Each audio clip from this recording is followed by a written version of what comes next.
pero no es fácil. ¿Antes de estar formado tuviste alguna intervención? Sí. ¿Y qué? Mal. Muy mal. La mía fue Muy mal. pésima. O sea, La mía mal fue de pésima. que, o sea, no salieron todas mal, pero veías que eso no era lo correcto. Por ejemplo, recuerdo la primera que tuve era una persona subida al tejado de una iglesia, súper nerviosa, súper airada, y el que al final se subió a negociar fue el suboficial, que era el que tenía que organizar a todo el tren de salida, que en Madrid es bastante grande. Uh-huh. Son 4 vehículos con 16 personas, o sea, es muy grande. Entonces al final se subió él en la cesta, la persona pidió un teléfono, se le facilitó, pidió que viniese su expareja, se llevó la expareja. Entonces yo veía cosas que allí digo, esto puede acabar muy mal. Al final afortunadamente acabó bien después de 3 horas, pero había cosas que no... Abajo, claro, había un descontrol porque, claro, el mando estaba subido en el tejado de la iglesia. Entonces ¿Subió el mando porque tenía algún tipo de formación? Porque él asumió esa responsabilidad. Ya está. O sea, por falta de formación, al final, lo que decimos en los cursos, los compañeros de muchas intervenciones anteriores, igual que hemos hecho nosotros, y de vídeos que ves en internet de diferentes servicios del mundo, lo han hecho lo mejor que han podido con los conocimientos que tenían y con las herramientas que tenían. O sea, desde casa es muy fácil criticar cualquier tipo de intervención, pero claro, tú no sabes realmente, ves un pequeño fragmento de una intervención que son horas. Totalmente de acuerdo. Entonces, al final, eso hay que dejarlo claro, es decir, los vídeos que ponemos en los cursos son para aprender y para mejorar, porque eso mismo que vemos en los vídeos que ponemos lo hemos hecho nosotros en otras intervenciones. Si no lo he hecho yo, lo ha hecho Sergio, lo ha hecho Santi o cualquier otro compañero. Entonces, la cosa es aprender de los errores, como en cualquier otro tipo de intervención, pero claro, de esta teníamos muchos errores porque la formación era cero. Es verdad que, por ejemplo, en Madrid hay colchones de salvamento, muchos, pero es lo único que se explicaba, y además se explicaba mal. Después nosotros con la unidad hemos dado muchas vueltas y ya sabemos explicarlos perfectamente para que se desplieguen lo más rápido posible, cómo los movemos, con seguridad para que no nos pueda caer algún objeto que pueda caer sin querer o que la persona se precipite y pueda provocar otro herido. Entonces, yo he escuchado que los colchones de salvamento no son tan útiles como parecen, pero en lo de Valencia saltaron los compañeros y más o menos funcionó. Los colchones son colchones de salvamento realmente.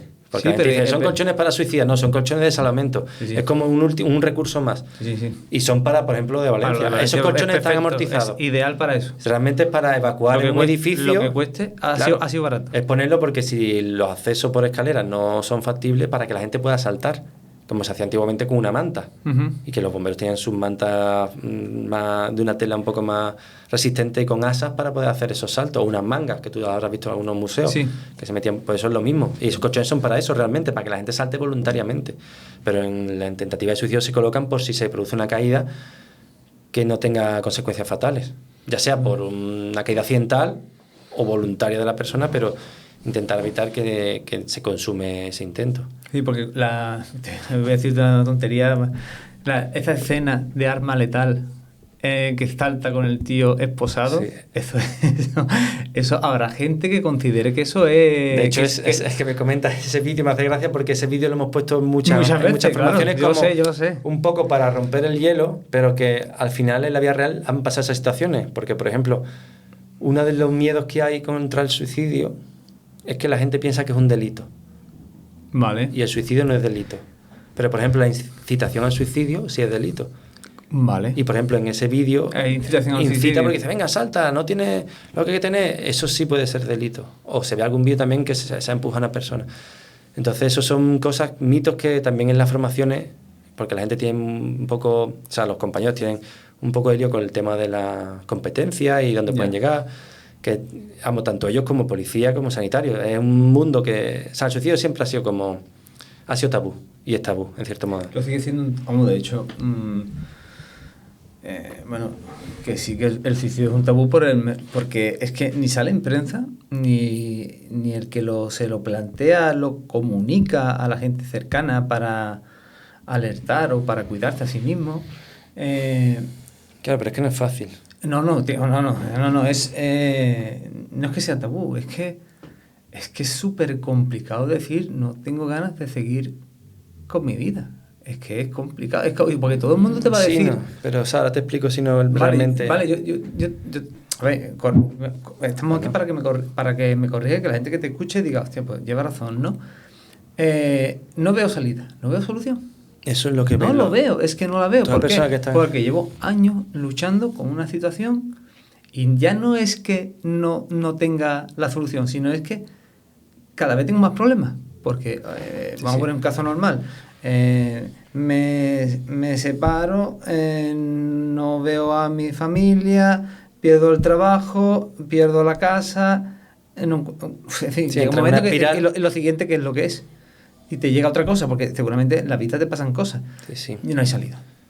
Entonces ahí ya cuando uno se plantea realmente, bueno, yo vengo a la vida para ser feliz, no lo soy, parece que no lo voy a hacer. Es lo que intentamos, pero claro, al final es que el problema del suicidio, o sea, ha sido tabú desde hace siglos. O sea, esto se trataba en la época romana. De hecho, por ejemplo, por ponerte un ejemplo, ¿De la época romana? viene, sí, ya se trataba y era un poco como que estaba mal visto. Sí, esto viene de hace muchos años, siglos. O sea, no es de hoy. Y entonces, claro, eso se ha ido arrastrando. Y, por ejemplo, en España, por ponerte un ejemplo local, Sí. no se permitía enterrar en un cementerio, en un camposanto, a las personas hasta 1983. Hombre, hombre, Que tú habías nacido y yo también. Y eso fue hace 3 días, como quien dice. O sea, no hace ya unos cuantos años, 40 años, pero que hasta hace 40 años las personas que se certificaban que habían fallecido por suicidio no podían enterrarse en el porque la camposanto. religión no permite Claro. Exactamente, lo veían mal, lo veía como un pecado. El pecado Entonces, al infierno, de hecho. Claro, al final eso se ha metido en la cultura y al final eso se tapa. Y ha habido suicidio y no, lo tapo y no se lo comento a los familiares, a los amigos. No, Pedro o Pepe o Juan ha fallecido porque se ha caído, porque ha tenido un accidente. Pero se tapaba, y se tapaba en la propia familia. Al final eso se hace una bola. Entonces al final las personas que viven la situación que tú has dicho, porque al final hay que dejar claro que las personas que hacen una tentativa de suicidio son personas normales, como tú y como yo, que están pasando una mala situación y al final son un cúmulo de muchas circunstancias, porque no es una causa sola el suicidio, eso es multicausal. Es un cubo, para hacer un símil, un cubo de agua que se va llenando y se va llenando y te va cerrando, o sea, te va agobiando, y hay un momento que hay una gotita que colma ese vaso o ese cubo y te desborda, y ahí tienes el intento, ¿vale? Por ejemplo, en este libro que tenemos aquí, que es La Niña María, son relatos de personas normales, o sea, No sé si que han tenido intento de suicidio y te cuentan su historia y cómo lo vivieron, y al final... ¿Lo va un poco la cámara? Es que le estoy pidiendo a la gente que viene al programa que recomiende un libro. Yo te traigo- lo vamos a contextualizar un poco. Y entonces, Vale. me has traído estos dos, que son La Niña Amarilla, que no he leído ninguno de los dos. ¿Vale? Si quieres yo te los dejo y te los lees. Porque... No, ahora mismo estoy con Bueno, pero yo tengo... El poder de la hora. Estoy yo ahora. Bueno, creo pero, que pues, ya tienes trabajo para luego. Porque son muy interesantes y para... también tengo pendiente ese de ahí. ¿Y de qué van? Cuéntame. Pues eso, La Niña María está escrito por María... O sea, escrito no, es una recopilación de relatos suicidas desde el amor, porque al final es difícil abrirte para expresar lo que estás sintiendo y lo que has vivido para llegar a la situación de tener una tentativa de suicidio. Y ahí te cuentan muchísimas personas, son pequeños relatos de su historia, de qué es lo que les pasó, cómo fue su situación empeorando, cómo solo vean, como tú decías, tienen como una visión túnel, y la única salida que ven para dejar de sufrir, porque eso es otro mito, las personas que se suicidan no quieren morir, quieren dejar de vivir la situación que están viviendo ahora, que es muy difícil, y la única salida que ven es que su mente les dice que morir es una solución, y ya visualizan esa única salida. Y lo que tenemos que intentar cuando vamos a una tentativa es intentar abrirle otras puertas, hacerle como de luz o de faro para decir, mira, vas a valorar otras opciones. Y eso es una cosa muy difícil. Entonces en estos relatos ves realmente lo difícil que hay, te ves reflejado mucho, porque dices que son personas con una vida normal, que han pasado traumas de pequeño, traumas de la adolescencia o de adulto. Y, por ejemplo, María Quesada tuvo un intento, ahí lo tenéis en el libro, y es verdad que se agradece que vivir eso, porque para entender el suicidio hay que tocar el dolor y saber qué puede estar pasando a esa persona para empatizar con ella, con ese sufrimiento que es tan brutal que tiene. Porque nosotros vemos una puntita del iceberg, pero debajo tienen una bola que son muchísimos años, que no es de un día para otro. Si es verdad que, por ejemplo, en adolescente es más impulsivo, porque estás en una época de cambio, que tienes un cambio no muy grande, pero también estás sufriendo otras cosas y es más impulsivo y de hecho, es la primera causa de muerte en menores de entre 30 y 14 años, que es muy fuerte en España, el suicidio.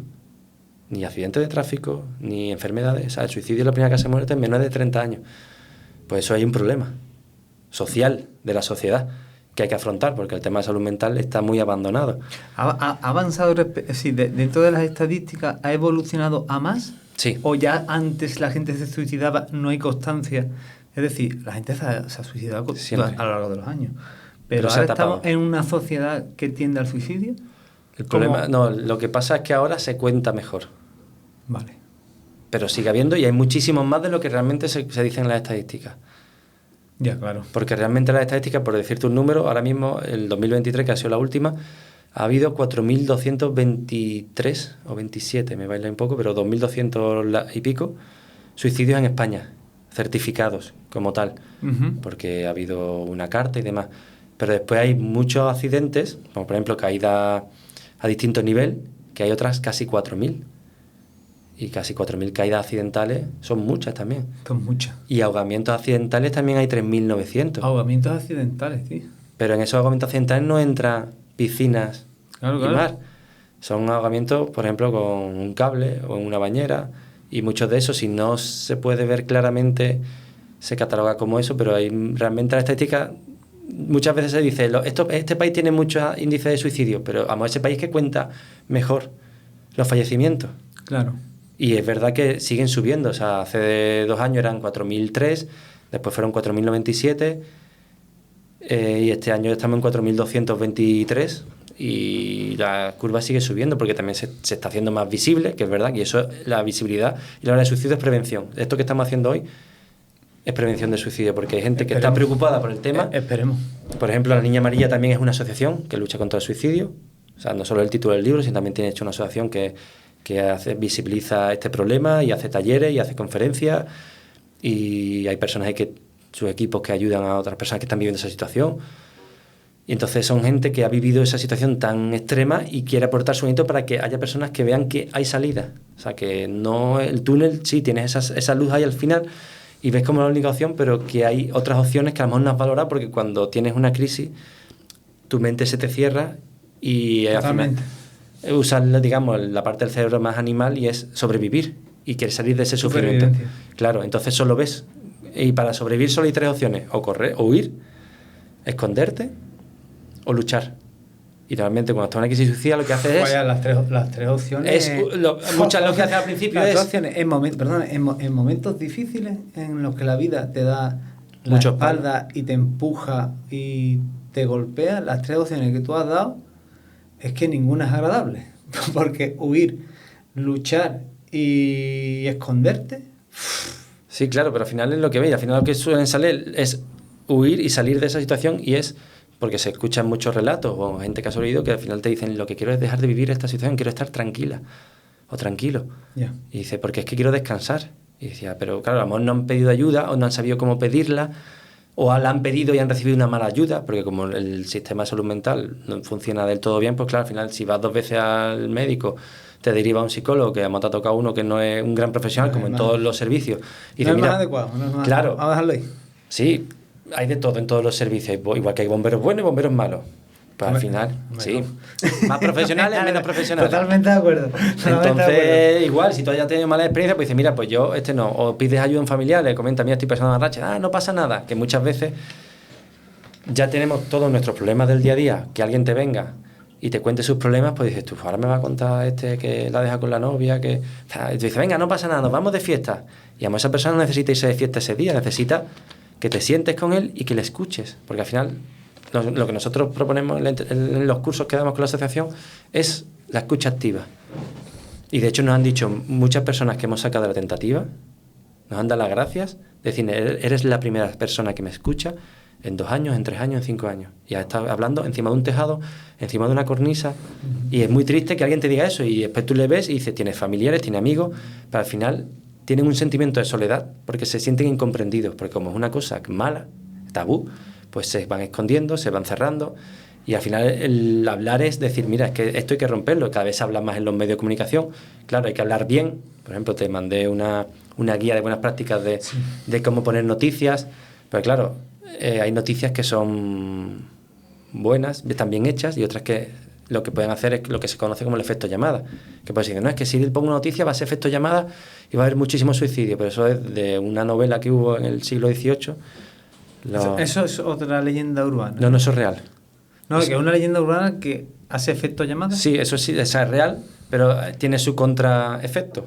Está el efecto Werther, que es el efecto llamada, que quería comentar de la novela de Goethe, un escritor alemán famoso, que hizo una novela de las desdichas o los problemas del joven Werther, y es un chico que se enamora y al final, por mal de amores, que la chica no le correspondía, no quería nada con él, pues el chico se suicida. Entonces, como era el principio de la época romántica, pues mucha gente que leyó ese libro se suicidó exactamente igual que el protagonista del libro. Entonces ahí se creó el efecto llamada, estudiado por un psicólogo, y tenía su hueso de ser, que si tú dices, una persona se ha suicidado en tal sitio, este método, eso sí hace efecto llamada, porque le estás proponiendo una opción a gente que lo está pasando mal. Eso no se puede hacer. Por ejemplo, una cosa que no se puede hacer es decir el método que se ha utilizado, ni decir el sitio.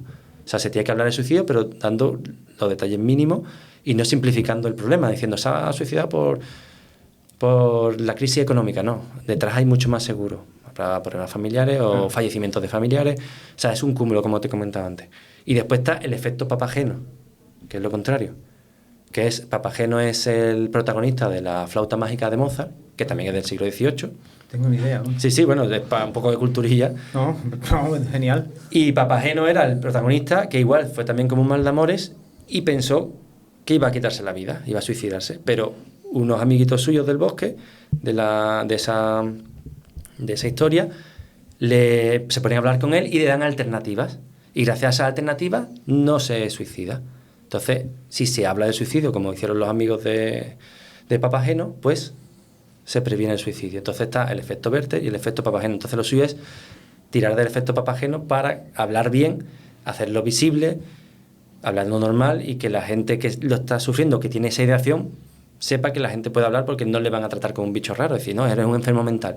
Eso es otro mito. O sea, son personas normales que están pasando una mala racha, una depresión, pero son personas como tú y como yo. De hecho, el 50%, o sea, no sé si la estadística era 1 de cada 4 va a pensar seriamente suicidarse. Entonces, si tú y yo somos 2, pues a lo mejor son nuestras parejas. De nosotros 4, con nuestras parejas, uno de los 4, en un momento de su vida se ha planteado el suicidarse.